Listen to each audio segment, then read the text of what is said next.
আসসালামু আলাইকুম রহমতুল্লাহ। Alpha edu point চ্যানেলে তোমাদের স্বাগত জানাচ্ছি। কেমন আছো তোমরা? ভালো নিশ্চয়ই? আলহামদুলিল্লাহ, আমিও ভালো আছি। আজ আমি তোমাদের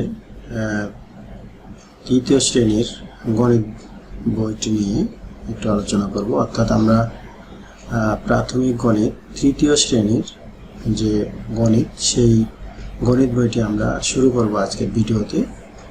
তো প্রথমে দেখো, আমার এখানে একটা বই আছে যেটি নতুন সংস্করণের। এটি জাতীয় শিক্ষাক্রম ও পাঠ্যপুস্তক বোর্ড কর্তৃক 2024 শিক্ষাবর্ষ থেকে তৃতীয় শ্রেণীর পাঠ্যপুস্তক হিসাবে নির্ধারিত। আর এটা প্রথম মুদ্রণ হয়েছিল 2023, আর পরিমার্জিত সংস্করণ হয়েছে অক্টোবর 2024। তো এখানে প্রথমে তোমাদের সূচিপত্রের আগের যে একটা পৃষ্ঠা আছে, সেই পৃষ্ঠাতে একটু দেখো। এখানে তোমাদের বইয়ে যে জিনিসগুলো ব্যবহার করা হয়েছে সেই বিষয়ে এখানে একটু বলা হয়েছে। চরিত্র ও প্রতীকের ব্যাখ্যা। এখানে কে মানে কোন চিহ্নগুলো দিয়ে কি বোঝানো হয়েছে এটা একটু লেখা আছে। পুরো বইয়ে এই চিত্রগুলো তোমরা দেখতে পাবে। তো এখানে দেখো, 1 নং লেখা আছে চরিত্র। পাঠ্যপুস্তকে রাফি ও তুলি নামে দুইজন শিক্ষার্থী। এখানে তোমরা দেখতে পাচ্ছ, এখানে রাফি এবং তুলি নামে দুইজন শিক্ষার্থী আছে। ও টিয়া পাখির কথোপকথন। তোমরা মিনা রাজু কার্টুনে যেরকম হয়তো দেখেছো অনেকেই, মিনা রাজু কার্টুন, সেখানে একটা টিয়া পাখি থাকে, ঠিক ওরকম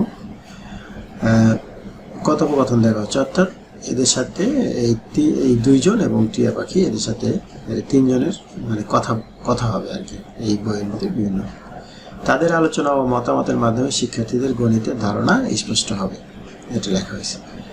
এরপরে নিচের দিকে দেখো, এই পৃষ্ঠাটার নিচের দিকে 2 নং পাঠে কিছু প্রতীক ব্যবহার করে ধাপগুলো নির্দেশ করা হয়েছে। অর্থাৎ এই চিহ্নটা দিয়ে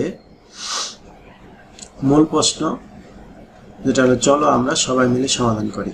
অর্থাৎ এই চিত্রটা যেখানে থাকবে ওইখানকার প্রশ্নগুলো আমরা সবাই মিলে সমাধান করব।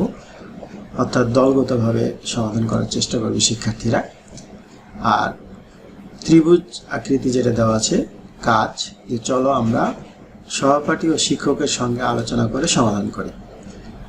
আর চতুর্ভুজ যেটা, সেটা হলো যৌক্তিকভাবে চিন্তা করে সমাধান করি, প্রয়োজনে সহপাঠীর সঙ্গে আলোচনা করি ও শিক্ষকের সহায়তা নিই।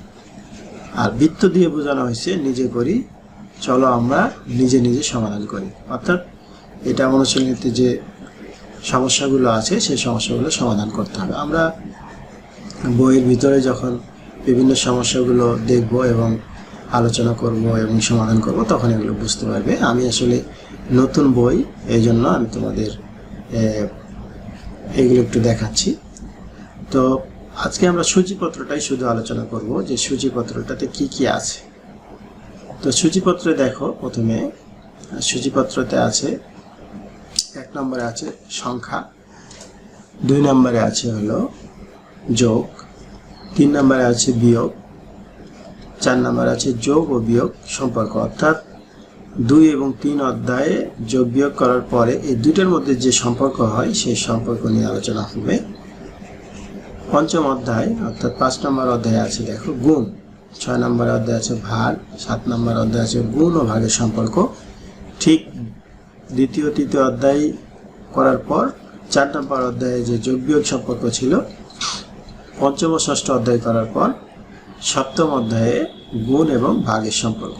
এরপরে 8ম অধ্যায়ে গিয়ে যোগ বিয়োগ গুণ ভাগ সংক্রান্ত সমস্যা।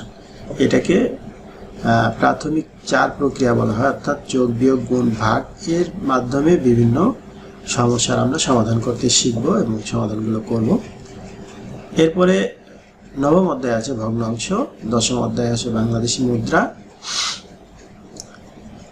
11তম অধ্যায়ে আছে পরিমাপ, 12তম অধ্যায়ে আছে হলো জ্যামিতি, 13তম অধ্যায়ে আছে উপাত্ত সংগ্রহ ও বিন্যস্ত করা।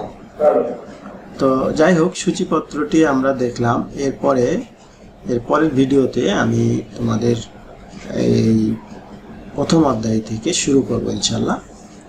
তো আজ এ পর্যন্তই। আজকে শুধু তোমাদের নতুন বইয়ের পরিচিতিটা দিয়ে আমি আজকে ভিডিও শুরু করলাম। আমি পর্যায়ক্রমে তোমাদের তৃতীয় শ্রেণীর গণিত বিষয়ের সকল সমস্যাগুলো সমাধান করে দেওয়ার চেষ্টা করব এবং তোমরা এখান থেকে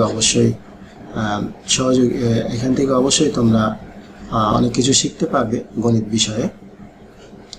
তো আজ এ পর্যন্তই, কথা হবে পরবর্তী ভিডিওতে। সেই পর্যন্ত মহান আল্লাহ তাআলা আমাদের সকলকে ভালো রাখুন। আল্লাহ হাফেজ। আসসালামু আলাইকুম ওয়া রাহমাতুল্লাহ।